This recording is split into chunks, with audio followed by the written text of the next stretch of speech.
دو روزه شاخبازیه و یه مقداری امروز دیگه یه کمی شل کرده دیگه به صورت کل.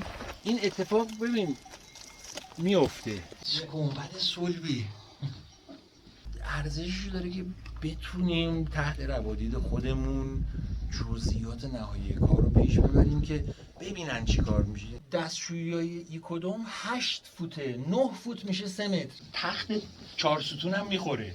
هندسه‌اش از چی شروع میشه به چی میرسه. تمام این گوشا یواش یواش یواش محو میشه.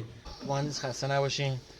خیلی قشنگ کار کردین. گونی کارتون تموم شده. ساختمون ساختیم. الان محوطه سازی رو هم دارین انجام میدین.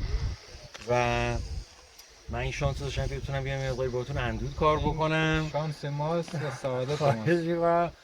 و خیلی لذت میبرم از اندود و فرصتش نمیشه رو بیشتر کارا.